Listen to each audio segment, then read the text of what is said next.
appears to be working. Hi guys, welcome back to my live readings and my mini puppet theater behind me here. Before I get into everything this evening, I'll probably all the apologies. It's actually not set up as well as I would have liked to do. You might notice it's a bit sparse back there with the scene that I have set up. But that's only because I have friends coming this weekend, and this room needs to not be a complete and total disaster. You guys can't see it, but this section over here is actually very clean and tidy, but when I'm doing these and I'm setting up the dolls, it's chaos over on this side. So now that I broke that illusion, yeah, that's why it's so sparse tonight.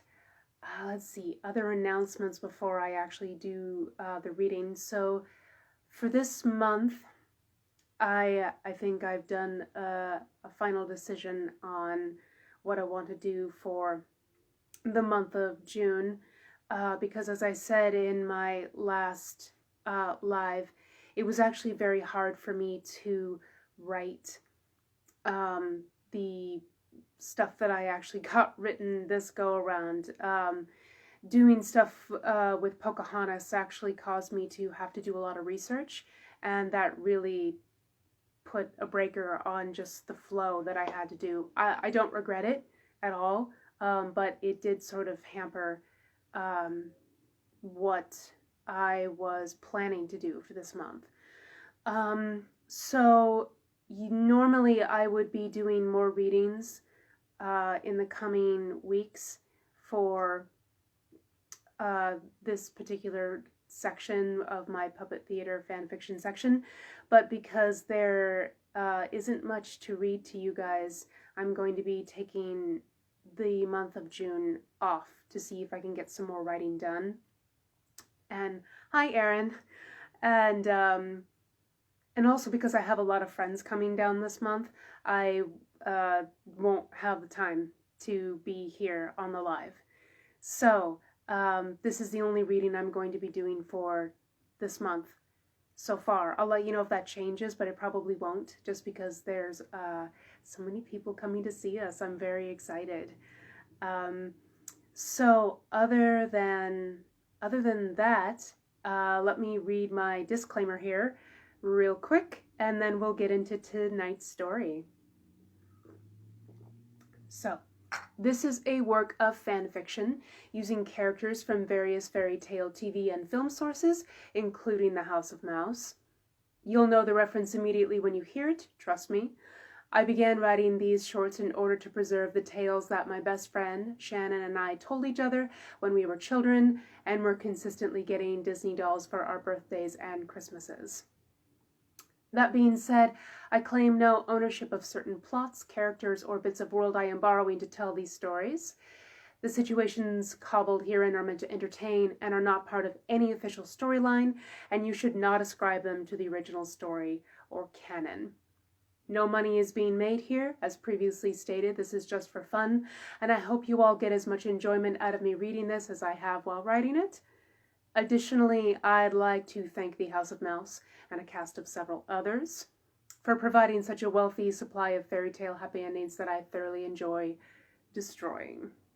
And tonight there's actually a joke. There's a Disney joke in tonight's tale. If you catch it, tell me in the comments what it is. I want to see if anyone else gets it. Madison says, hi, Madison. So, here we go. Chapter 3 continued. A foolhardy boy and a native princess. A week had passed since the incident in the Ash Tree pub, and Charming could not fathom why his wife had suddenly up and left him. The servants, her personal maids, not even his own parents, could give him a satisfactory answer. Most said that she had suddenly become sad and begged to be set free of her marital vows. Others said that some demon had come in the night and spirited her away. Still, others whispered that the prince was somehow to blame, But these folks were careful when speaking such words aloud, lest the royal family hear and have them executed for their slanderous speech. But whatever the case, all of Charming's attempts to track down his wayward wife turned up nothing. Perplexed and disheartened, the prince could think of nothing else to do but throw himself into the hobbies he loved so much. He filled his days with hunting, tennis matches, and exploring the many cities and towns that resided in the southeast and northwest. He met many people, and the enthusiasm he garnered from his subjects would have turned any royal's head. The people loved him. One day, while Charming was out riding with his newly appointed captain of the guard, Phoebus, the prince noticed a particular patch of forest he had failed to take notice of before. He halted, and his companion had no choice but to stop. When he asked his compatriot what lay inside those trees, Phoebus replied that he was certain that the forest in question was none other than the Powhatan tribe's forest, and he was fairly certain that the crown was not permitted to cross its threshold. Charming laughed heartily, and replied that he was certain that that wasn't true, and turned his horse in the direction of the trees. Phoebus pleaded with his highness not to do this foolish thing, but the prince refused to heed his words, and the young captain had no choice but to follow his master into the dark embrace of the forest beyond. Hi, Emily. Inside was a sight neither man was prepared for. From every bough and limb of the trees they passed hung beautiful festoons of brightly colored beads and shells, the latter of which tinkled softly in the light breeze. As they continued on, marveling at the sights that were all around them, suddenly Charming spied something large and furry, sitting right in the middle of their path. He halted his horse once more, and Phoebus did the same. In a hushed voice, the prince asked his companion if he also saw the plump creature that blocked their way. Phoebus looked, and told his highness that he did indeed see the raccoon, for that's what it was, but wondered why his highness was so interested. Charming replied that with a hide such as that, he would be able to make a fur hat as well as mittens for himself, and was more than willing to share half of the meat with him, his compatriot. Phoebus smiled politely, and was about to reply that he wasn't certain that killing anything in the Powhatan forest was such a wise idea, but the prince had not waited around to hear his answer, and spurred his horse towards his prey. Once again, the captain of the guard had no choice but to follow.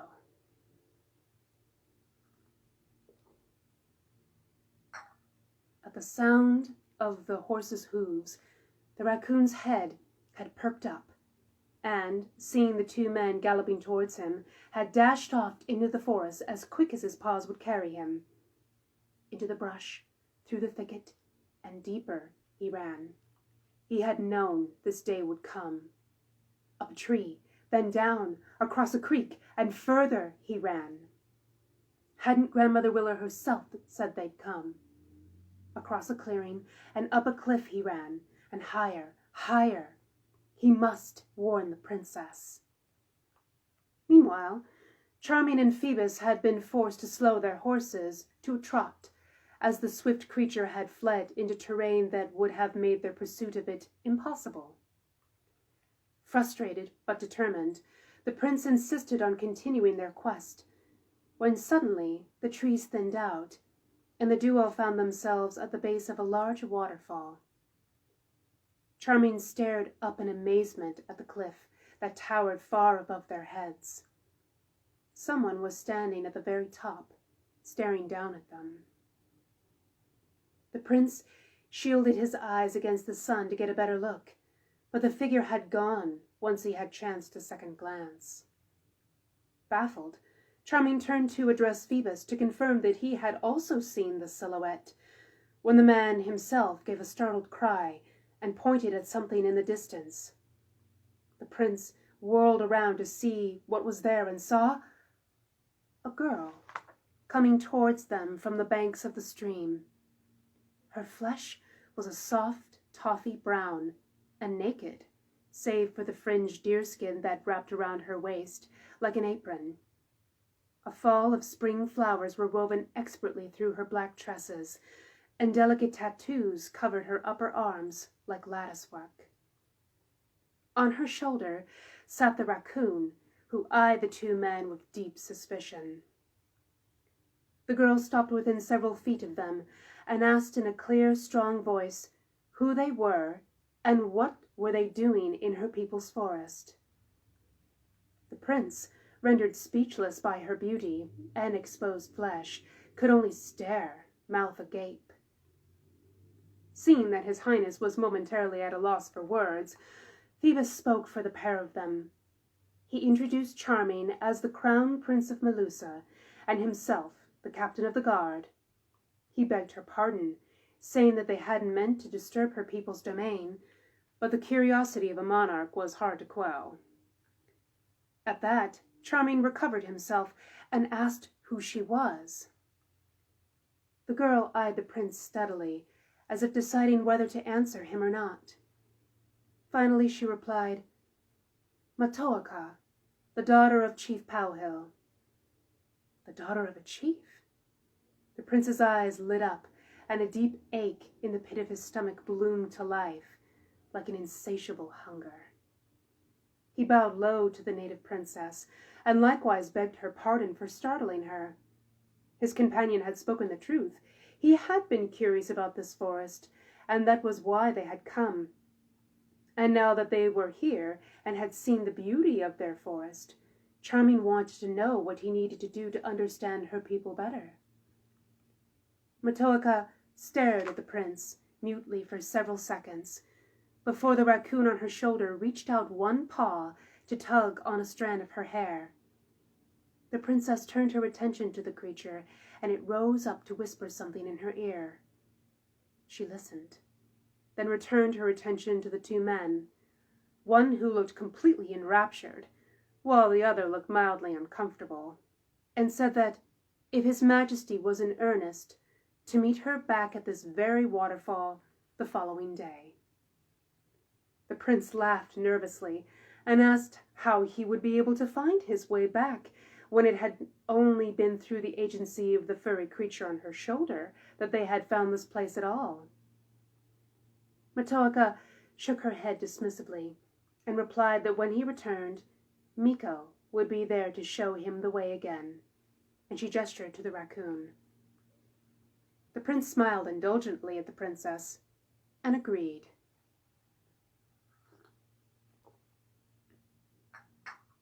As the pair of men left the forest, the captain of the guard inquired of His Majesty if he felt it was wise to return to such a strange place. But Charming only laughed and said that he was certain he could handle one native. And besides, he had decided that if all went well, he planned to make her his bride. Phoebus stared at the prince, incredulous, but said nothing. He knew that when a royal had made up his mind, there was no amount of persuasion that could alter it. In the days and weeks that followed, Prince Charming returned faithfully to the Powhatan forest, where the raccoon, Miko, would meet him, and the prince would follow the creature to the waterfall, where Matoaka waited. During these meanderings, Charming had the sneaking suspicion that the raccoon did not much care for him, and he supposed he couldn't blame it, seeing how the first time he had laid eyes on the creature he had suggested making a hat out of it. Something he was no longer interested in doing. It was his mistress he had designs on now, which was the whole reason he had agreed to this in the first place. Matoaka, being completely ignorant of the prince's true intentions, began teaching anything and everything she could about her people. She told him all about the earth and the creatures that resided within the forest, and how each and every one of them was blessed with a spirit and a special name. She showed him the hidden pine trails deep within the wood, at the end of which grew the largest sycamore tree Charming had ever seen. And beneath this tree grew patches of bushes which grew the sweetest berries the prince had ever tasted in his life. Matoaka even introduced the prince to her friend Nakome, who greeted him with polite coolness, but refused to speak to him, instead preferring to direct her questions and answers to Matoaka in their own language. Charming was happy when she did not appear for all of their meetings. For his part, the prince did a stalwart job of remaining interested in what Matoaka had to say, but truthfully, he was distracted. This beautiful native girl, with her dark hair and exposed flesh, reminded him of someone, but for the life of him he could not remember who. All he knew was that he wanted her, that the deep ache within him needed to be satisfied. With each subsequent meeting, he attempted to woo his chosen one with gifts. He brought her cloth made from the finest silks in the land of Nod, 3 copper needles for sewing, and an array of glass beads for her hair. Each of these the princess accepted gratefully, but remained unmoved to his advances. At long last, when he could stand it no longer, Charming blurted out the question he had been longing to ask since he first laid eyes on her. If she was willing, would she permit him to kiss her? Matoaka regarded him for a long moment, then finally nodded her head. Elated, the prince grasped the princess by the shoulders and pressed his hungry mouth against hers. No sooner had he done this, Matoaka wriggled out of his embrace and took several steps back from his royal person, looking horrified. Charming was confused. In all of his years, no maiden had ever reacted so violently to his pursuits, and he told Matoaka so. But the princess merely shook her head, saying that she didn't know what was customary for girls in his kingdom to act, but she knew a cursed kiss when she felt one, and his was most certainly that. The prince's brow furrowed in confusion. Cursed kiss? What on earth was she going on about? But Matoaka was already retreating into the woods, saying that she guessed at his folly the first time she spied him, but now she knew for certain. He was cursed, and nothing could be done to save him. Charming was aghast, stating that he still had no idea what she was speaking of, and that her tone was not how future queens spoke to their husbands. This declaration caused Matoaka's eyes to widen in shock, and it was her turn to demand answers.